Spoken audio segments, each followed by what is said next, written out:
নমস্কার। সর্বশক্তিমান পরমেশ্বর পিতাকে ধন্যবাদ করি মহান গুরু যিশুর নাম থেকে। মহান গুরু যিশুকেও অন্তর থেকে অসংখ্য ধন্যবাদ। আমার নাম বিমল বর, আমার বাড়ি কাঁথি, রামনগর, পূর্ব মেদিনীপুর জেলা। তো আমি আগে অনেক কষ্টের মধ্যে ছিলাম, যা আমার শরীর মানে মাথা থেকে পা পর্যন্ত রোগে পরিপূর্ণ ছিল। কী সব রোগ ছিল তা আমি কিন্তু জানিনি, কিন্তু সত্যি আমি অনেক কষ্টের মধ্যে ছিলাম। অনেক জগতের বিষয়ে গেছি, অনেক ডাক্তারের কাছে গেছি। যেমন আমার রোগ ছিল মানে নার্ভের সমস্যা ছিল, আমার মুখে ঘা হয়ে গেছিল, আমি কিছু খেতেই পারতাম না, আর আমার পেটে গ্যাস্ট্রিক আলসার হয়েছিল। আমার অনেক কিছু খাবারে আমার বারণ ছিল।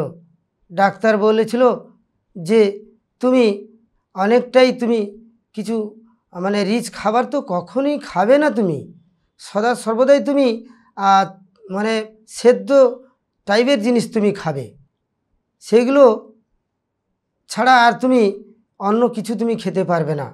অনেকটা এই মাছ মাংসর মধ্যেও বারণ ছিল।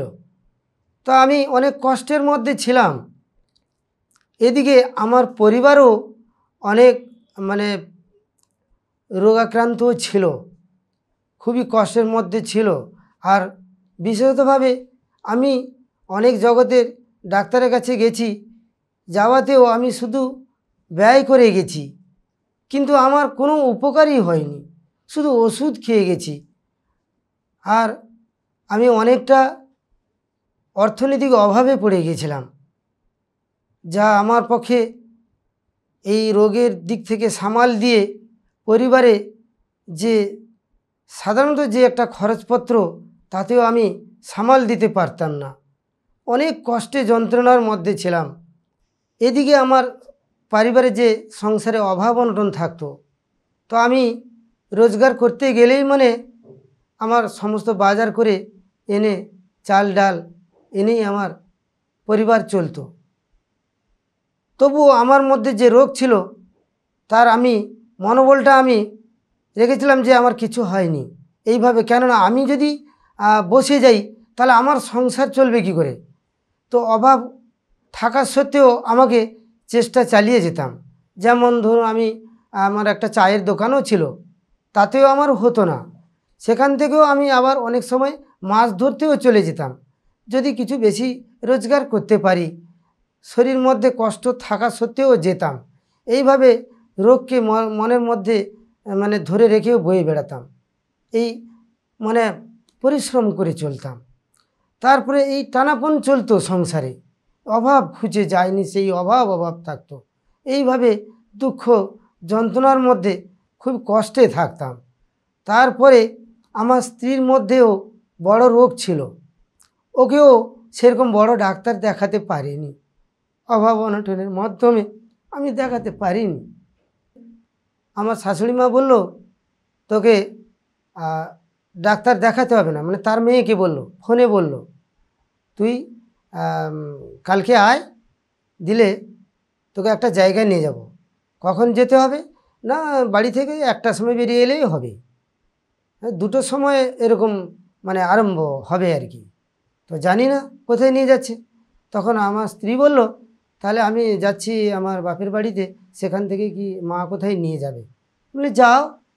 তখন ও চলে গেল, আমি বাড়িতে একা আছি, আর ছেলেরা স্কুলে চলে গেছে।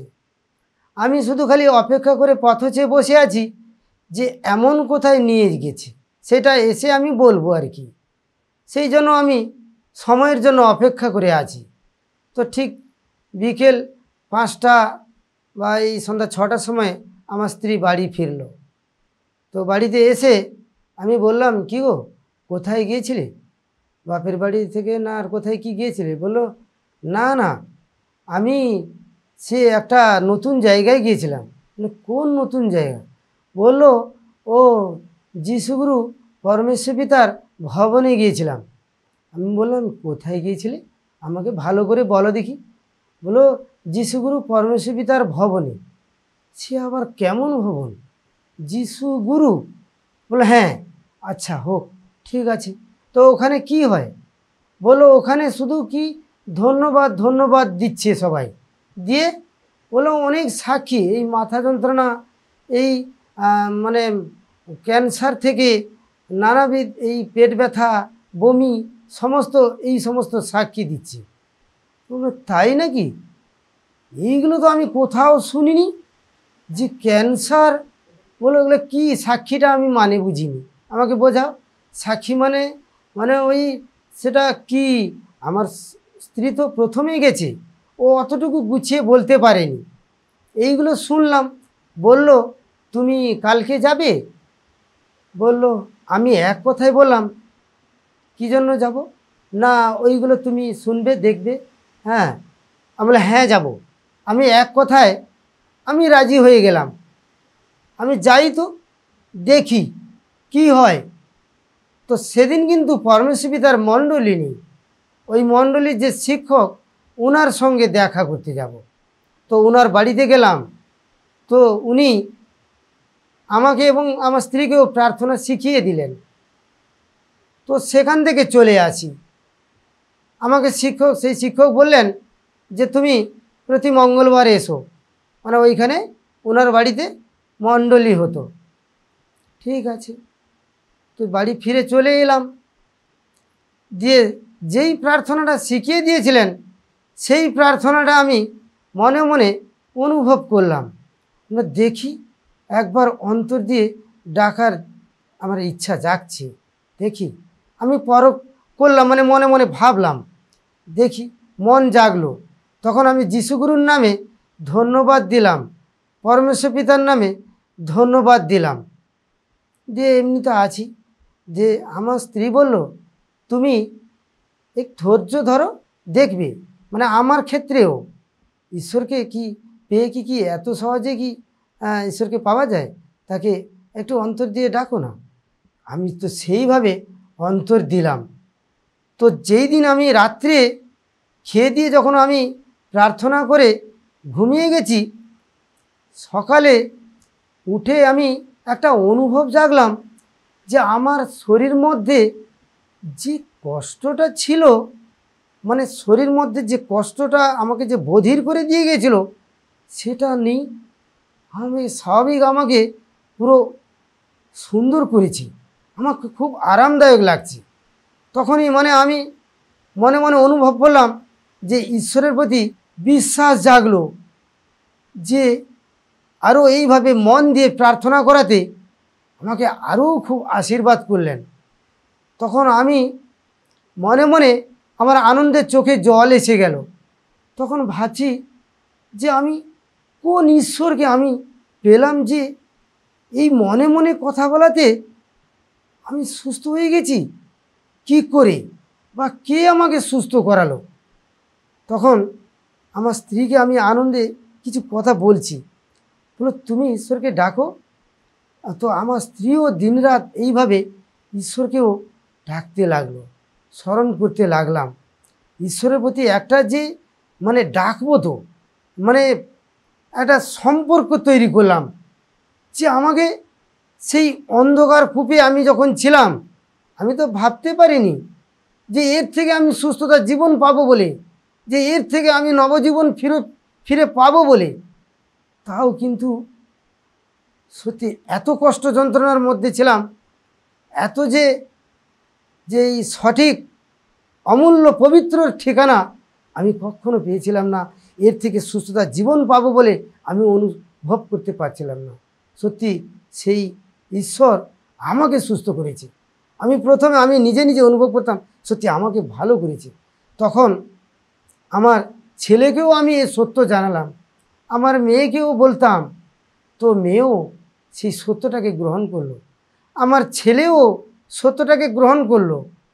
অনবরত মণ্ডলীতে না গেলেও ঈশ্বরকে মোটামুটি গ্রহণ করলো অন্তর থেকে। আমি তখন বলতাম খোকা যেখানে যাবে, আমার মেয়েকেও বলতাম তুমি যেখানে যাবে ঈশ্বরের কাছে প্রার্থনা করে যাবে, এইভাবে বলতাম। আমি গোড়া থেকেও আমার ছেলে মেয়েদেরকে আমি খুব আদর করতাম। মানে আমার মধ্যে যে রোগটা ছিল সেই রোগটা আমাকে আমার হিংসা আনিয়ে দিত, আমার ক্রোধ আনিয়ে দিত, অনেক সময় তিরস্কার করেও কথা অনেক সময় বলেছিও। তো সত্যি যে ঈশ্বরের সান্নিধ্যে আসাতে আজকে তো আমি আমার পরিবার পুরো পুরো একদম হ্যাপিতে আছি, পুরো ভালো আছি। যা সেই দয়াবান ঈশ্বর, সেই মঙ্গলময় ঈশ্বর, সেই মহান প্রভু যিশুগুরু যে আশীর্বাদ করেছেন, ওনার পিতাপুত্রকে তো কখনোই ধন্যবাদ দিয়ে শেষ করতে পারবো না। ধন্যবাদ দিয়ে আমি প্রার্থনা করলাম যে পিতা, তুমি তো আমাকে সেই মাছের ব্যবসা দিয়েছো, সেই মাছের ব্যবসা তো আমার বিক্রি শেষ হবে, তারপরে আপনার দ্বারে যাব। আমার মনটা সর্বদাই ঘুরঘুর করতো আপনার সেই পবিত্র স্থানের দিকে। তো ঈশ্বর আশীর্বাদ করতেন, সত্যি গুরু যিশুর নাম থেকে আশীর্বাদ করতেন। আরও আমি এইরকম কি করতাম, মাছকে বরফে ফেলে দিয়ে চলে যেতাম, দরকার নেই, আমার পিতা সামলাবেন। তো সত্যি তো এইভাবে আমার পুরো পরিবার একেবারে মানে খুব সুন্দর আছেন। তো আমার ছেলের জীবনেও একটা যে সাক্ষী হয়েছিল, যে মানে ও সর্বদাই মণ্ডলী যেত না, যেত কম কম। তো জানি না ওর মামার বাড়িতে গিয়েছিল, মানে ধান ঝাড়াই করে, মানে ভ্যানে করে ধান এবং সেই বসেছিল, মানে ট্রলিটা চালিয়েছিল। তো পুকুর পাড় দিয়ে লাইন ছিল, রোড ছিল আর কি, তারপর দিয়ে সে যাচ্ছিল। আমার ছেলের মামা বলল যে ভাগনা তুই চালাতে পারবি না, কন্ট্রোল করতে পারবি না, তুমি আমাকে দাও। বললো না মামা আমি চালাতে পারবো। তো ও কী করলো না, চালালো, ঠিক আছে, কেন ও তো সাইকেলই চেপে যায়, বলো আমি চালাবো। তো কি হলো না, ধান রিক্সা বস্তা আর নিজে সমেত পড়ে গেছে। পড়ে যাওয়াতে পুকুরে তো একদম তলিয়ে গেছে। তারপরে ওই রিক্সার হ্যান্ডেলটাও ও গলার দিকে চেপে বসেছে, জানিনি। আমার ছেলে বলছে যে পুরো রিক্সাটা আমার উপরে চেপে বসেছে এবং ধান বস্তাও সমেতও চেপে বসেছে। আমি অনেকটা প্রাণপণ করেছি, আমি উঠতে পারিনি। তখনই সে আমার ছেলে বলল যে আমার আর শ্বাস নেই। তখন একটা কি হয়, মানুষের আমরা যদি শ্বাসরুদ্ধ করি কেউ বাঁচতে পারবো? কেউ বাঁচতে পারবে না। তো সত্যি আমার ছেলে সেই মধ্যে সে বললো কে ঈশ্বর, ধন্যবাদ দেওয়ার সময় নেই। তখন তার আত্মায় সাধন পালন এলো, বললো কে ঈশ্বর, তুমি আমাকে বাঁচাও বা রক্ষা করো। তো সত্যি এমন যে মিরাক্কেল আশীর্বাদ করেছেন সেই মঙ্গলময় পিতা, যা আমার ছেলে অনুভব করলো যে কে যেন সে টলি এবং ধান রিক্সার আমাকে যেন পুরো একদম উপরে তুলে ধরেছে, একদম পুরো ভেসে উঠেছি। তো এই মানে ভেসে আসাতে আমি কোনো ক্লান্তিবোধ করিনি, আমি কোনো ক্লেশ পাইনি, কোনো কষ্ট পাইনি, আমি একেবারে পুরো সুস্থ আছি। সেই দিন মানে মঙ্গলবার ওই মণ্ডলী গেল। আমরা কিন্তু ঈশ্বরের ধন্যবাদ হোক কি কোনো একটা ব্যতিব্যস্ততার মধ্যে আমার স্বামী স্ত্রী মণ্ডলী যায়নি, বাড়িতে বসে আছি, এটা ওটা টুকটাক কাজকর্ম করছি। তখন ফোন এলো, ওই মণ্ডলী সমাপ্ত পর 4:30 মানে 6টার দিকে ফোন এলো, দিয়ে ফোন করে বলল আজকে মণ্ডলী গিয়েছিলে? বললো না না না যাইনি। তখনই বলে কেন না, আজকে একটা খুব বড় সাক্ষী হয়েছে। ও ঈশ্বরের ধন্যবাদ হোক পিতা গো, কেন আমাদেরকে মণ্ডলীতে নিয়ে গেলে না গো পিতা, আর সেই রূপ মনও করিনি পিতা, তুমি ক্ষমা করো পিতা, গুরু যিশুর নাম থেকে তুমি ক্ষমা করো। তো সত্যি তো এইভাবে বলো, তখন মনে ইচ্ছা জাগলো যে কি বলো বলো, কী সাক্ষীটা কী বলো, যে পরমেশ্বর পিতা কী পবিত্র খাদ্য রেখেছিলেন সেটা একটু শুনতে চাই, বলো না। যে বললো আজকে সাক্ষীটা কী হয়েছিল জানো, যে এই যে ছেলে এরকম ধান রিক্সা নিয়ে পড়ে গেছিলো, উঠতে পারছিল না, তখন মানে একদম মানে শেষ নিঃশ্বাস যায়টুকু সেই সময়, তখন বললো কে ঈশ্বর তুমি আমাকে বাঁচাও। তৎমুহূর্তে রিক্সা সমেত সে নিজে ভেসে উঠলো এবং ধান বস্তাও ভেসে উঠলো, সমস্ত একদম সুন্দর করেছে, একেবারে পুরো মানে আশীর্বাদ করে দিয়েছেন, পুরো সুস্থ। পুরো সাক্ষীটা কার হয়েছে, কোন দিদিভাই না দাদাভাই, কি বলবো, আপনার ছেলে।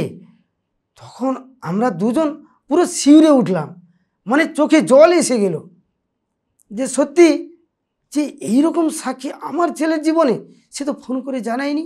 তখন আমার স্বামী স্ত্রীর মধ্যে দুজনের কথোপকথন চলছে, তখন আবার সেই মুহূর্তে বলছি না কেন জানাবে, সে তো যার কাছে জানানোর কথা তাকেই জানিয়েছে, আমরা কি করব, আমি কিচ্ছু করতে পারবো না।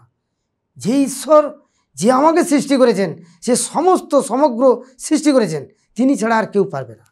এটা বাস্তবিত যে সত্যি তখন আনন্দে চোখে জল এলো যে ছেলে বাড়ি ফিরে এলো, যে বাবা যে তোর এই সাক্ষী করেছে। তখন আমার ছেলে মাথা নিচু করলো, বললো ঈশ্বরের ধন্যবাদ হোক বাবা, তুই কখনো ঈশ্বরকে কখনো ছেড়ে যাবি না, সদা সর্বদাই ঈশ্বরের সঙ্গে পরিচিত রাখবি বাবা।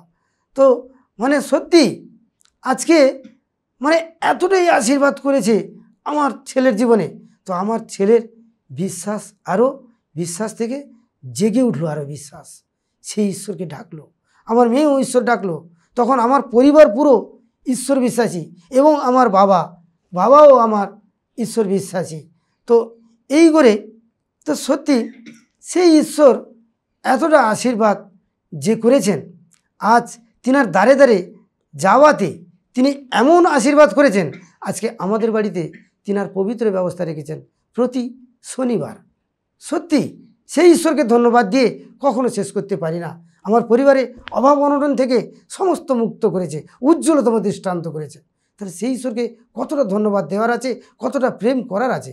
এবং সত্যি যে আজকে ঈশ্বর আমাকে এবং আমার পরিবারকে বলছেন না, আমি আমার কথা বলছি যে ধন্য আমার চক্ষু যাহা দেখে, ধন্য আমার কর্ণ যাহা শুনে।